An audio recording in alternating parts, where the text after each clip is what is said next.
Allô, oui, bonsoir. Donc là, nous sommes revenus à l'hôtel. Nous profitons un peu du beau temps ici en Égypte. En fait, je voulais revenir sur une question qui fait un peu jaser ici, et que en fait beaucoup d'amis, surtout africains, en fait se demandent pourquoi l'organisation de cet événement, pourquoi l'organisation de ce forum. L'Égypte, c'est un pays qui vient de sortir, on peut dire, d'une crise, la crise du monde arabe en 2011, et jusqu'à présent ne s'est pas complètement remis.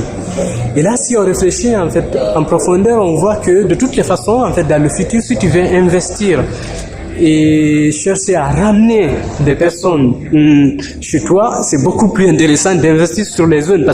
Et c'est ça que les gens oublient. Avant, en 2011, il y a presque 10 millions. Il y a 10 millions de touristes par an en Égypte et aujourd'hui, ça a beaucoup dégringolé.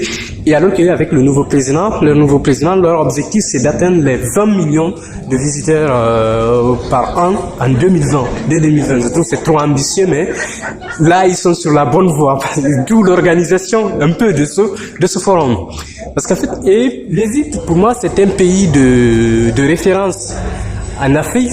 C'est un pays que j'aime beaucoup, son histoire, sa position, donc, et puis aussi, même son ouverture aussi, et diversifier même sur son économie.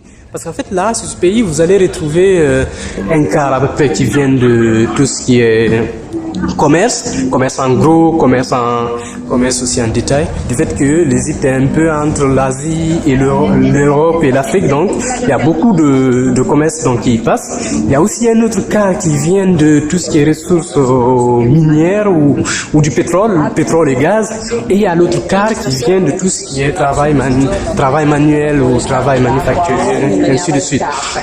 Et il y a la grande partie, la plus grosse partie vient du tourisme.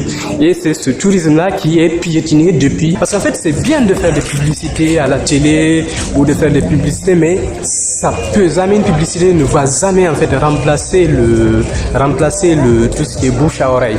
Donc c'est ce qu'on a vu là, c'est ce qu'on va aller raconter. Et le fait d'aller raconter ça, ça va inspirer et puis ça va pousser d'autres personnes à venir aussi visiter ce pays, ce beau pays que l'Égypte.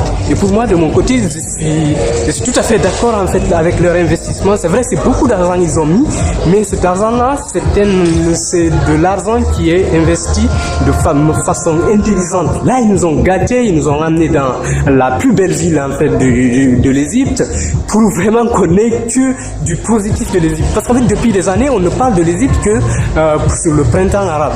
Donc, alors que beaucoup de personnes, des touristes ont commencé à ne plus se tourner en fait vers l'Égypte et à prioriser par exemple le Maroc. Et là, ils cherchent à montrer que c'est pas vrai, que l'Égypte est toujours là, que ses richesses sont toujours là, en plus que son histoire est toujours intacte et aucun autre pays ne pourra remplacer en fait ce pays. Et moi, je suis tout à fait d'accord. En fait, du moment où, pour moi, un État africain là aujourd'hui parvient à mettre autant d'argent pour chercher à attirer non seulement des visiteurs, à attirer des touristes, à attirer des investisseurs, c'est ça qu'on appelle du bon investissement et c'est ça qui peut changer un peu l'économie égyptienne dans le futur. Et l'Égypte aussi, c'est un pays qui a à peu près l'une des plus grandes populations de l'Afrique. Ils ont à peu près 100 millions d'habitants. Donc après, je pense le Nigeria et je ne sais pas quel autre pays africain, je pense que c'est le troisième pays le plus peuplé d'Afrique.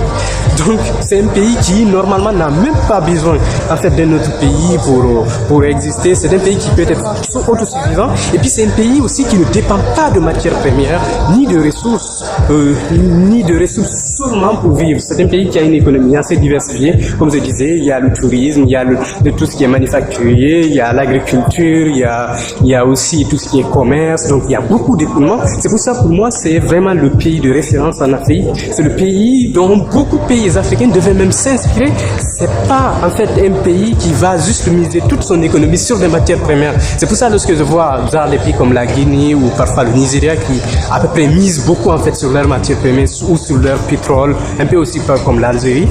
Ça, c'est pas intéressant. ça, c'est pas une base solide, lorsque tu continues à miser en fait que sur ça, tu vas jamais t'en sortir parce que les barils de pétrole ou les matières premières, ça ne fait que fluctuer tout le temps.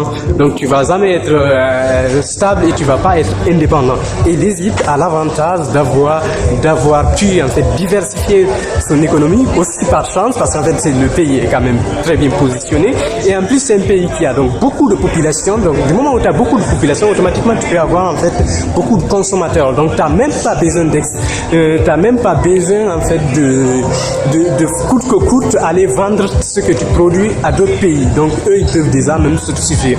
Donc pour moi c'est pour ça je vois vraiment c'est un événement. En fait organiser ce genre d'événement là où il y a 5000 jeunes venant de 160 pays et en plus il y a presque 300 speakers sans compter les officiels de gauche à droite et tout. Donc il y a énormément de monde, ils ont mis des millions pour organiser cet événement, mais tous ces personnes-là vont aller parler du positif dans leur pays, de l'Égypte, et dans quelques années, forcément ça va être rentable parce qu'en fait les gens vont commencer à revenir parce que déjà ils ont là investi à peu près sur des zones qu'ils ont choisi soigneusement. Ce sont des zones qui ont à peu près parfois des gros diplômes, il y a d'autres qui ont fait beaucoup de choses en fait dans leur pays. Aussi, ils approuvent vraiment complètement en fait l'idée en fait de ce président de chercher à continuer à mettre toujours l'Égypte comme le pays de référence en ouverture, parce que c'est un pays donc comme je disais qui se situe entre 3 continents, et voire même avec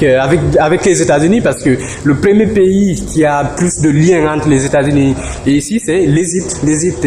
Même l'université du Caire, il y a tellement de professeurs qui viennent des États-Unis et tout, donc vous allez voir des étudiants qui sont en Égypte qui ont à peu près le même niveau que des gens qui sont à Harvard ou parfois au MIT, parce qu'en fait du fait qu'il y a beaucoup d'échanges en fait de professeurs et tout. Pour moi donc ce que je voulais dire, c'est que pour l'Égypte c'est la référence en Afrique. C'est vrai, le Maroc, l'Algérie, la Tunisie sont des pays aussi qui sont des références dans d'autres domaines, mais l'Égypte reste le pays qui est plus complet, en fait qui est plus exemplaire côté économie, côté ouverture et tout ça, c'est pas à négliger. Et d'autres pays africains, moi que je conseille, c'est d'organiser des événements de cela pour attirer et pour montrer en fait une autre image de votre pays, les montrer que votre pays a des choses à offrir. C'est ça pour moi le meilleur investissement.